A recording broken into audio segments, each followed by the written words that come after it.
welcome to the Frontrunner podcast. My name is Arlen, and it's going to be a massive day of racing at Morphettville on Saturday for Sportsbet Finals Day. I'm going to chat with two key players, both on and off the track this week, with trainer Chris Bieg, who saddles up 3 runners on Saturday, and Tom Rehn, who's going to be the host with the most at the Sportsbet Activation trackside on Saturday. Look, there's plenty of happening all around the country, and to help us find a winner or two on one of the biggest days in the state, the Mayor of the Murray River, Linc and Moore, welcome back. Thank you, mate. Yeah, good to be back. And Saturday shapes as an absolute beauty. Finals day, we know, has been building over the last few years. Some really good fields, some great opportunities for some horses to, race probably for the most money they ever will. So that's what you love about Finals day. And as you said, plenty happening both on and off the track. That's right. Yeah, you can get free tickets to head along to Sportsbet Finals day. Head to the Morphettville website and whack in the code SB Finals Day 25 to get a free ticket along there. There's money to be won, bands, DJs, food activations. It's going to be all happening. And let's get stuck into a Linc because it's a big show. All right, Linc, let's get stuck into a little bit of news before we get into Sportsbet Finals Day. And it was a good story. The Melbourne Cup went back home, in a way, to Streaky Bay.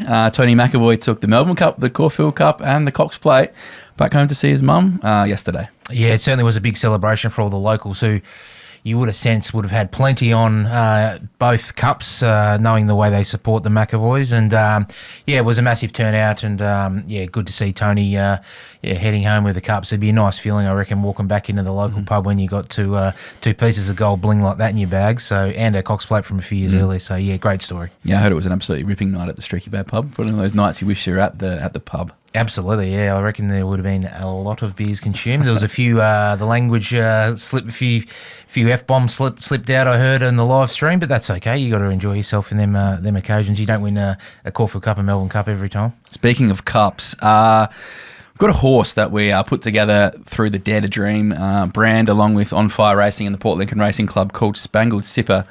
Bought her a few months ago from Victoria. She's going to have her first start for Christy Horizon in Port Lincoln on Friday in the lucky last 6:55. We've got about 115 owners involved in this horse that we've got involved, I suppose, the last couple of months since she's been up for sale, and 90 Port Lincoln locals are involved. So come 6:55 on Friday night, it could be rocking at Port Lincoln if Spangled Sipper can run a nice race. Looking at the stats, 2 winners from her last 3. There's going to be no more pressure than this horse with 90 owners watching on, I guess, with a lot of expectations. But, exciting little concept and great to see so many of the Port Lincoln locals getting behind it. And, it's going to be she's going to be fun to follow through the next couple of months because obviously there's an end goal, hopefully.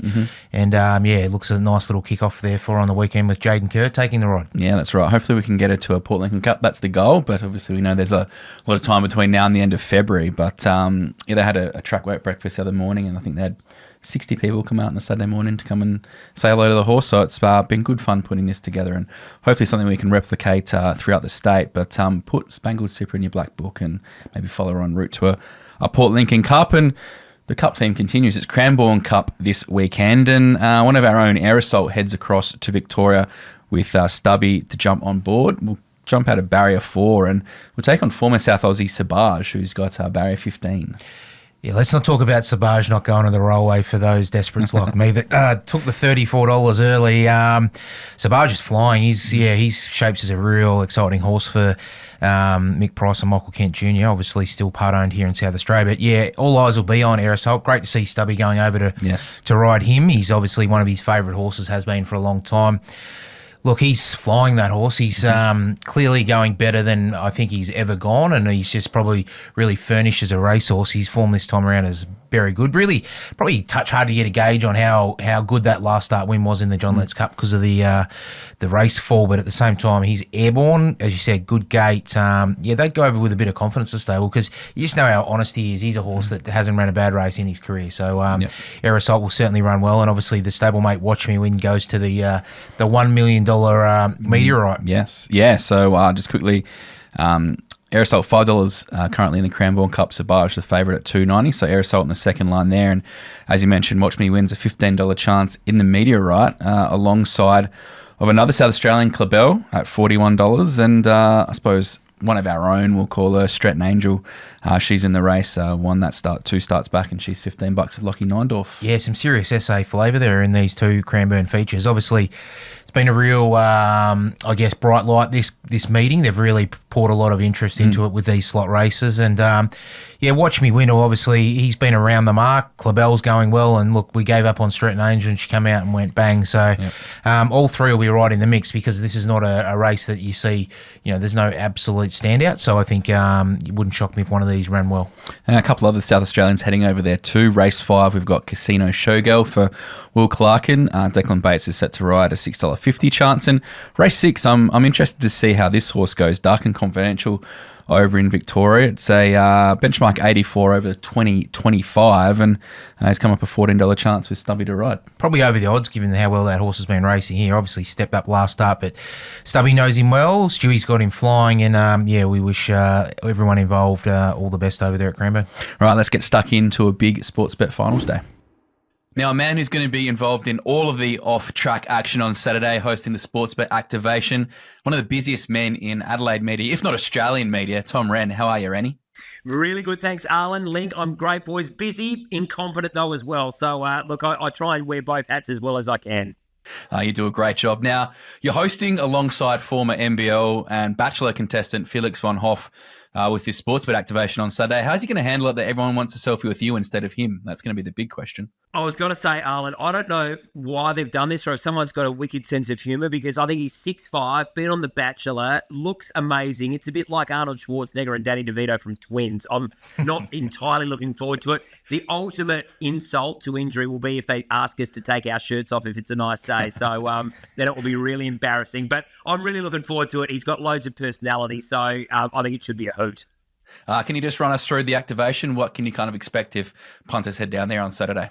Well, I love it. It's an opportunity for people to have a bit of fun. It's a bit like Mario Kart, which a lot of people would remember from Nintendo or Super Nintendo, whatever the case may be. And you're basically playing off for money to win to your local racing club, community club.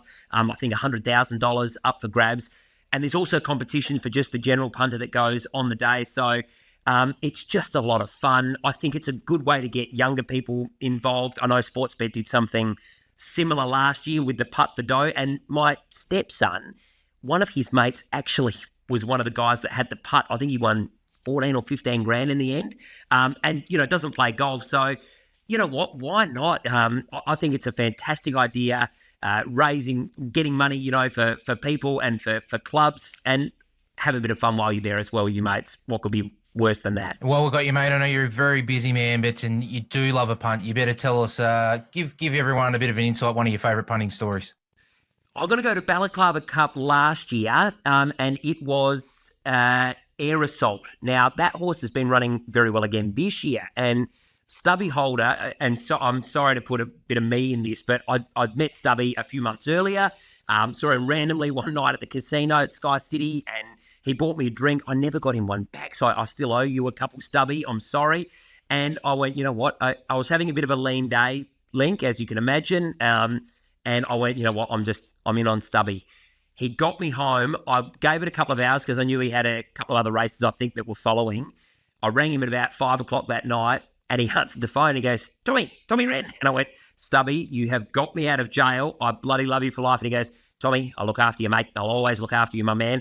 Anyway, I backed it again this year at the Gawler Cup, got up again, won on Melbourne Cup Day, and I've been backing most of Stubby's rides recently lately, which has actually been good because he's dominating so far this season. So I think my favourite story, though, for probably the last 18 months was Balaclava Cup Day. You know what it's like, fellas, when you're having an ordinary day and you have that get out and it comes through, there is nothing better, and Stubby that day absolutely saluted for me.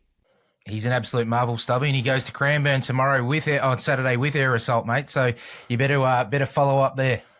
I'll make sure I will. Thank you for reminding me, actually, because I'd forgotten to black book it, so I'd forgotten about that. I will definitely be jumping on. He's riding beautifully, and look, he's 50 years of age, and probably riding as well as ever. You boys are much more learned when it comes to this kind of analysis than me, but he seems to be just riding winners for fun at the moment, which, is great to see for someone who's, more towards the back end of his career. I'm not going to write him off because he's going beautifully, but, in the twilight of his career and still riding really, really well.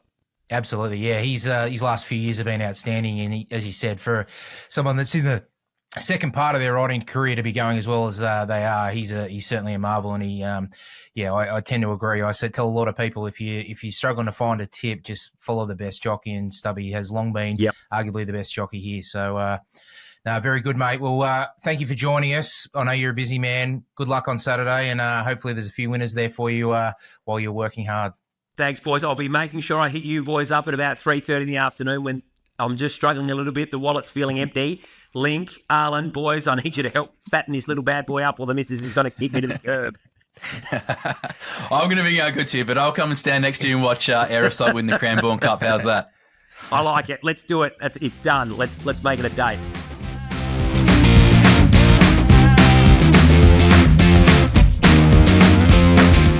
All right, Linc, follow me time. Who's going in the Black Book this week?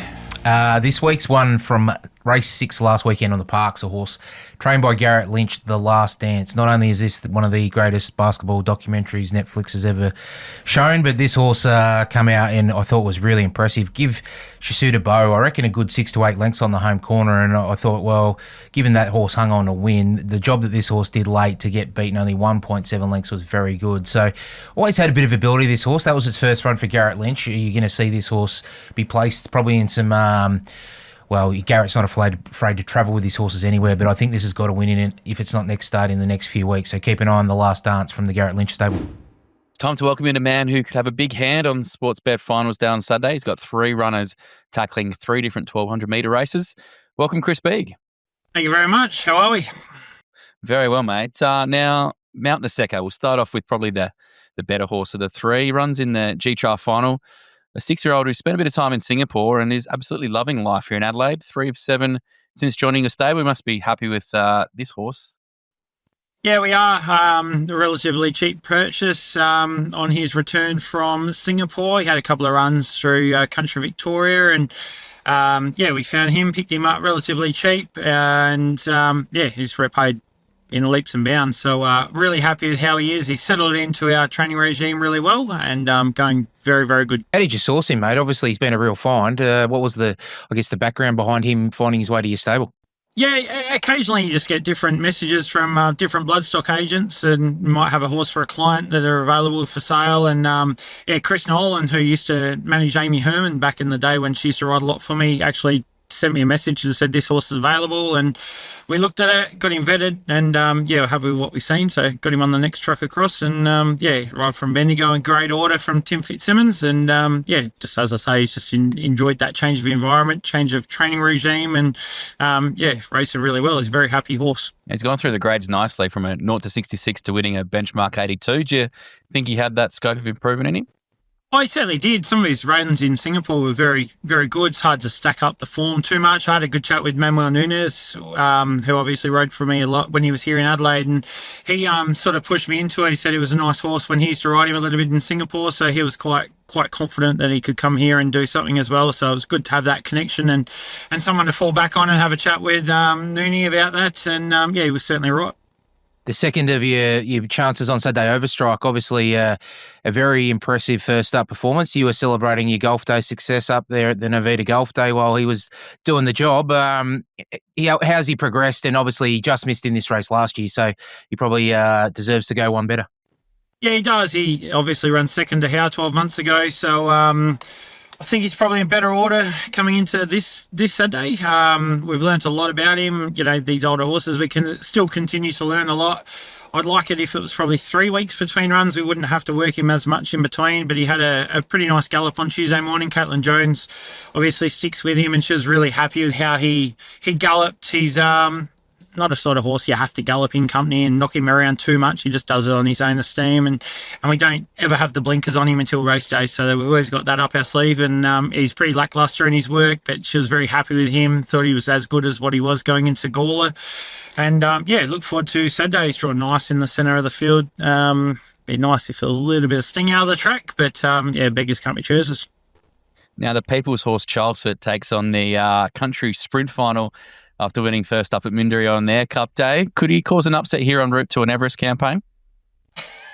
Don't know about that, mate, but nothing improves them more than a small bit of ownership there, Arlen. But It's look, true, yeah. the horse in great order. I was wrapped with him. It was a long weekend that weekend. We had a few chances that I thought just missed out in town on the Saturday, and then went up to Mindry with a few horses, and narrowly missed in the Cup and a maiden earlier in the day, and it was all up to Chelmsford at 40s to get the result, and weren't too many owners there. I'm not sure where you were on that day, but he got the cash, and great for our good mate Dylan Kibosh to get the result for us, and he picked up the ride on Mount Nasico with Stubby heading across to Victoria with some great opportunities. So brilliant to have Dylan on both Chelmsford and Mount Nasico come Saturday, and he's in great order. He actually galloped with Mount Nasico, and to Mount Nasico's defence, he's not a great track worker, but he does enough, and Chelmsford had him covered on Tuesday morning. So it's one of those things I've always said with Chelmsford. I think if we run him in the Goodwood, he's still going to run a similar race. He just hits the line so well, but he just won't quite finish it off and go past him. And for those that seen the run at Mindry Halidon,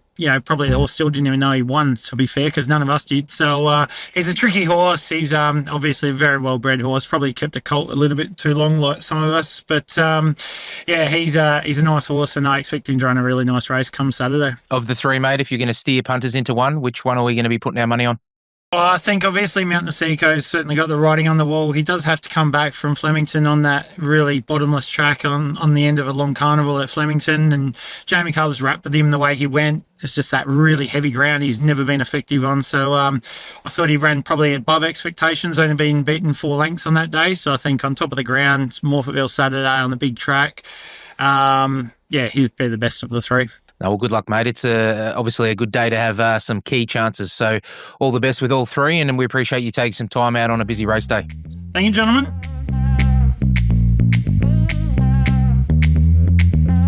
Right, Linc, let's preview the big Sportsbet Finals card day. We're going to have a good in-depth look at the $600,000 races on offer on Saturday. We'll start off with race 1, the Rebel Raider Series final for the 3-year-olds over 1,200 metres. And there's 3 on the quick backup here after winning 1, 2 and 3 last week in Bootlegger, Whiskey Joe and Dampen. Now, Bootlegger pays the price from that win. Is going to rise 2 kilos here, but he's a horse that's shown very good ability.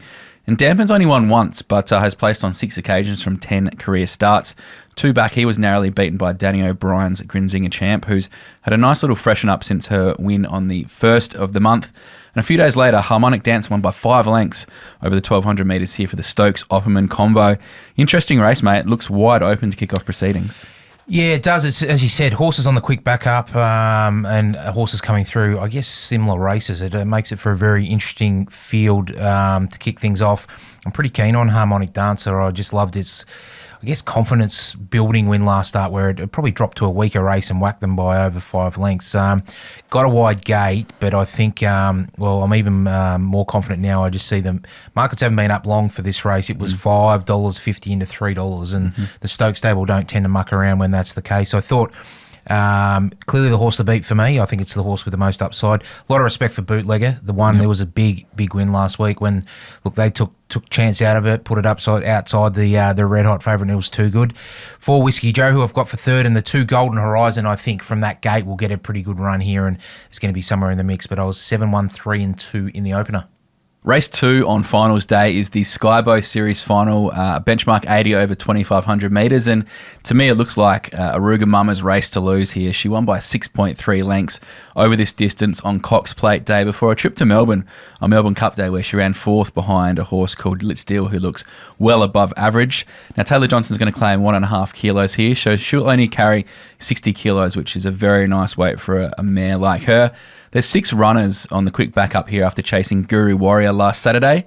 For me, eventually it was probably the eye catcher from the tail there, but for me it's all about Aruga Mama. She's the class runner, and while she's short, it's going to be hard to see her losing, Linc. Do you agree? Yeah, I've got to admit, when I looked at the fields, even with the weight, as you said, the claim gets her right in this, without too much of a worry. I guess the shock for me is what the market's done earlier. I thought when they bet 220, that'd be absolutely enough. She actually had a drift out to 250 as we've sort of gone to record.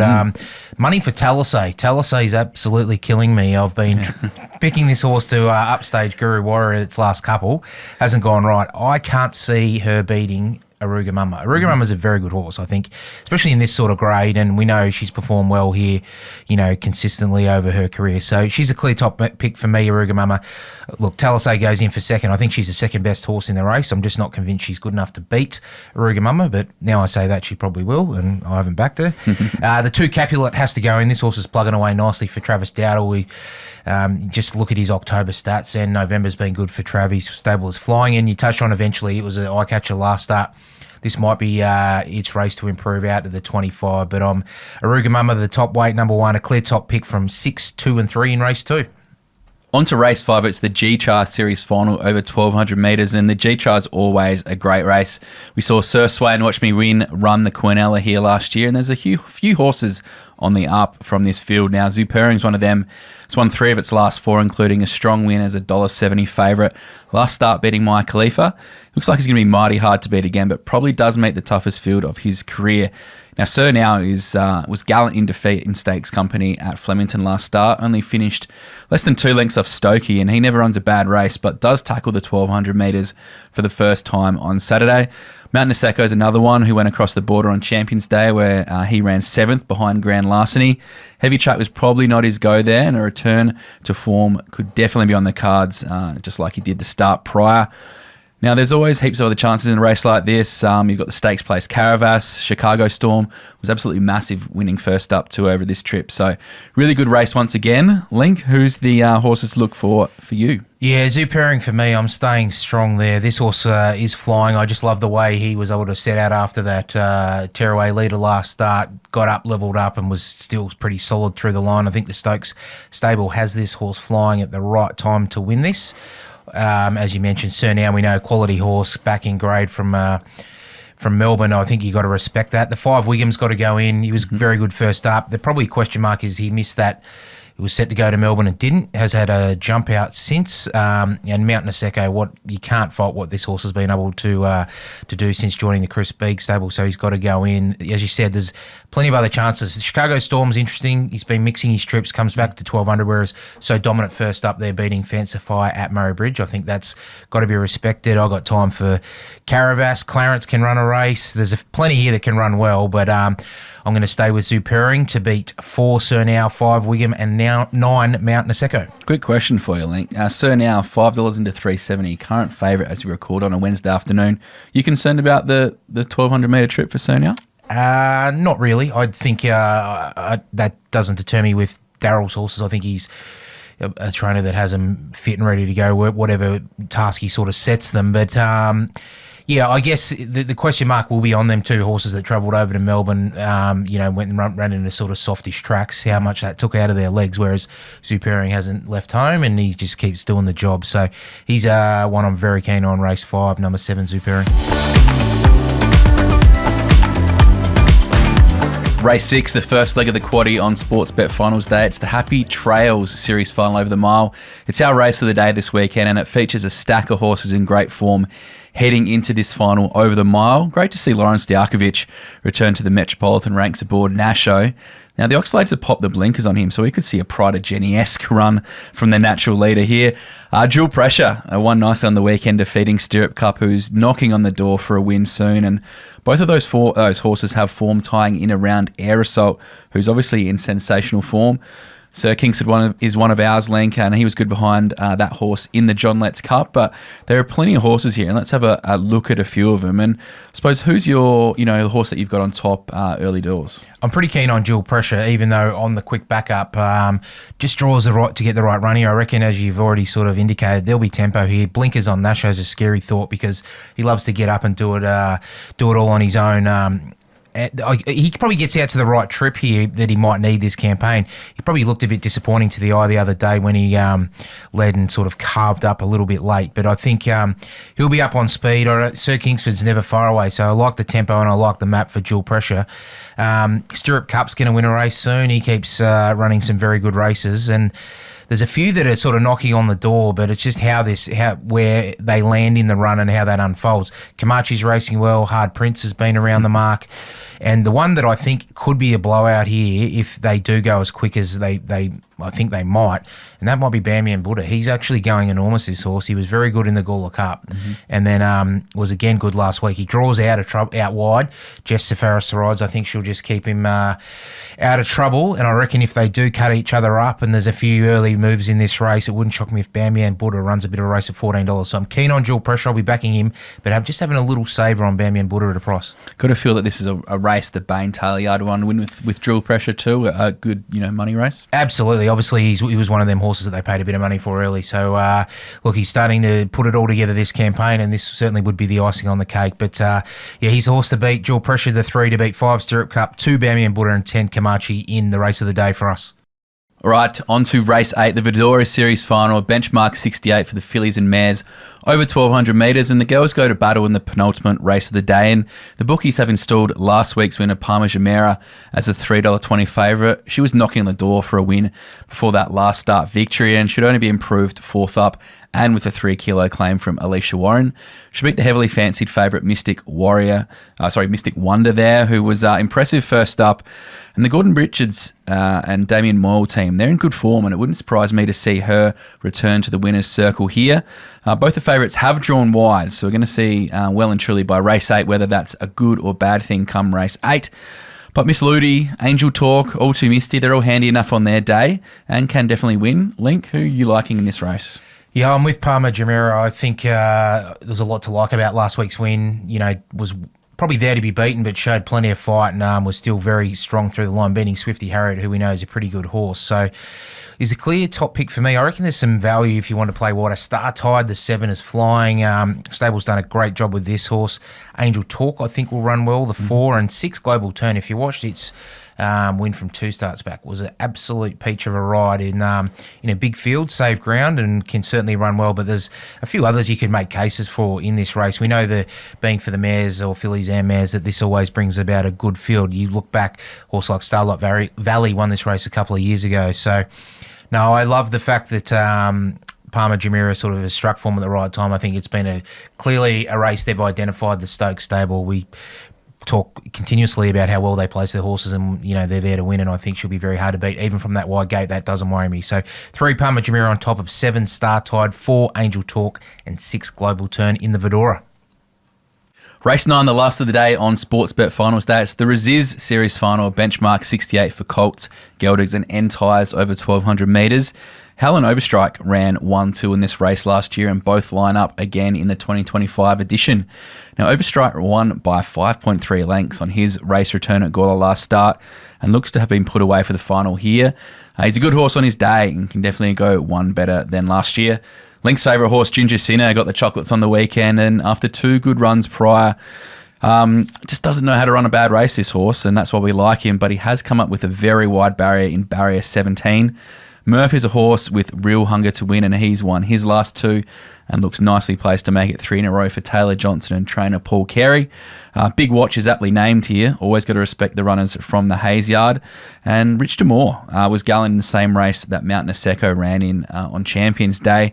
And as the market suggests, Linc, $7 a field. You're going to have to go wide in their last leg of the quaddie. Toughest race of the day by far, and yeah, it's easy to say their value, but they're all value here. I'm going to stick with Murph. As you said, he's got a real hunger to savage the line, and there's so much to like about horses that do that. Paul Carey's done a great job with this horse. I think he's just in that rich vein of form that he can certainly win again. The one I think is the big danger is Rich D'Amour. I reckon if he'd drawn anywhere else, he would be probably clear favourite in this race. I reckon that's probably the only thing that sees him an $8 chance. But as you said, comes out of probably a harder race in Melbourne. I reckon the stables also had this race in the back of their minds for a little while now, so he's going to be hard to beat. I think the 2 has to go in Big Watch. The Hayes runner wasn't beaten far behind. Super Alana on the Parks last start, and the 11 Shadow Eagles, another one I've got a bit of time for. Look, got beat a fairway last start as a $7 chance, but he gets an inside gate here, and I think he's an improver. I've got a bit of time for Shadow Eagle, but I'm 4 Murph to beat, 6 Rich D'Amour, 2 Big Watch, and 11 Shadow Eagle in the last. All right, Linc, it is best bets time. You've got 3 on the card. We've spoken about these races, but let's just recap the best bets. And your first one comes up in race 2. It's Aruga Mama. Yeah, the class horse of the race. I love the little claim. The 1.5 off, I think, will be the difference between her winning or winning by a further, because when we first looked at this, I thought she'd probably be in the red. You can get 250 now because there's been a bit of money for Talisay, but I'm very keen. Race 2, number 1, Aruga Mama. On to race 5 in the G-Tra Series Final. You like Zupering. Yeah, loving the way this horse is going, and I feel like the Stoke stable have had this race in their sights for a little while. He was very good last start when he was able to chase down a good tempo and still hold a few of these horses off, and I think he can win again. Race 5, number 7, Zupering. And your last of the day is race 6, Dual Pressure. Yeah, again, on the quick backup, a horse that got the job done nicely last start, coming back from the Gawler Cup.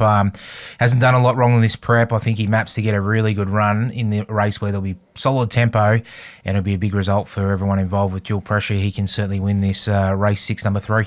Let's have a quick look at the quaddie numbers. We'll just put a few numbers together for the punters out there. So race 6 is the Dual Pressure race. Short or skinny or wide, I should say, in this leg? Yeah, when you look at the way this quaddie unfolds, I think you got to be pretty brave here, and I'd probably be thinking Dual Pressure. If you wanted to stand it out, you could, but I'd also be chucking in the 2, Bambi and Buddha, who I touched on. I think this horse is a potential knockout in the race, but for me, knowing how tough it gets late, I'd be taking 3 and 2 in the quaddie. Maybe Stirrup Cup if you wanted to go. They're my top 3 in this race. Race 7, a race we didn't really dissect, but it's the restricted series final over 1,800 metres. Any standout horses in this one? Look, another tough race. I think Worsfold's a really good chance here at a price. I reckon they've been waiting for this race. Look, he's been around a while. You know, he's aging a little bit, but I think he gets his chance. He carried 63.5 kilos last start. Drops in weight. I reckon he's about ready to win. So he'd have to go in. Flaming Navy, I think, forgive last start. We've seen him towel up a field second up at Balaclava. That's pretty good form for this, and I think he's got probably the most upside of any horse in this race. You'd have to put in the 3, bit of a rebel on the strength of his Minderi Hallinan Cup win, and maybe punching for our man Gary Boyce, I think should go in. Good gate. But yeah, you could be playing this one wider, but for me it'd be 2, 5, 3 and 11. I like it. Race 8, Parmesan Mirror, a horse you had a lot of time for. Question with these last 2 races over the 1,200 metres, we've got a few of the favourites drawing out really quite wide. You know, we're talking 15 plus. Is that a concern for you late in the day at Morphettville? I sort of tend to feel in these really big field sprint races when they're worth $100,000 that the tempo's there to sort of offset any wide gates, and it probably wouldn't deter me too much. It certainly doesn't with Parma Jamira. I think she's going to be very hard to beat again. I think you'd have to put in Startide, a horse that's been flying for the stable. I've got a bit of time for the 6 Global Turn on the strength of a very impressive win last start, and my 3rd tip in the race was Angel Talk, who I just thought was, again, a horse that's probably been set for this. Second up run wasn't bad, but first up win was good, and I think we know how good the Dan Clark and Upi McGill race stable is, so it'd have to go in. But you could be playing this one even wider. I think the Victorians got to hope Lucky Duck. It was a $21 chance winning last start, but wouldn't shock me if it runs well. Happy to risk Mystic Wonder? I think it's got to be somewhere in the numbers, but yeah, it's just probably not one of my horses. There's a few that fall into that category. Look, I'm an All Too Misty fan. I would probably leave it out of this, even though I think it's going to be a big improver second up. But for me, yeah, I'd be all around Parma Jamira, and it falls into that sort of dual pressure category for me. I think it's probably, you could take a quaddie where you almost stand dual pressure and Parma Jamira out, one out, and go really wide, hoping for a knockout in the other 2 legs. Speaking of wide and knockouts, it's probably that race in race 9, the Resist Series final with Ginger Sinner, the $7 favourite. Yeah, as I said, Ginger Sinner's been in the black book for a while. Got the money last week, and it's not even in my first 4 in this race. That shows you how, I guess, even this field is. As I said earlier, toughest race of the day. I'm definitely putting in Murphy. Loves winning. Rich D'Amore, I think, is going to be very hard to beat in this race. He's more than capable, as we said, coming out of a better race in Melbourne. Big Watch has got to be in the numbers. I've thrown in 11 Shadow Eagle with Biegie's spoken about Overstrike. He'll run well. Howe won this race last year. How long's a piece of string? We could keep going. But, yeah, I think if you can play this one wide, this is the one too. But I'm 4, 6, 2 and 11 for me. They're my standout numbers. But, yeah, you'd certainly be going wider if you could. Love it. That's a great summary of a big day of racing at Morphettville for Sportsbet Finals Day. All right, Linc, massive show, massive days racing at Morphettville, and as we've mentioned, you can actually get in to Sportsbet Finals Day for free. Just head along to the Morphettville website and put in the code SB Finals Day 25. Free tickets. There's obviously some cash to be won, as we've spoken about earlier. DJs, bands, lots of great racing. Should be a great day at Morphettville on Saturday. Yeah, certainly is. A lot happening on what is a great day of racing, where a lot of horses get their opportunity to earn some seriously decent prize money, for restricted class horses. Great concept, continues to build every year. Sportsbet do an amazing job trying to build this day, and I think it's only going to go onwards and upwards going forward. So get a free ticket, get there, and hopefully you'll find a winner. Correct. Always give our socials a follow on X, Facebook and Instagram at Dare to Dream, and head to daretodream.com.au for all your ownership needs. Plenty of exciting young prospects on that website there. So thanks again for listening. Linc, good work. Good to have you back. I'm back. He's back, and he's going to find some winners this weekend. Good luck for those having a punt on Saturday, and we'll speak to you next week.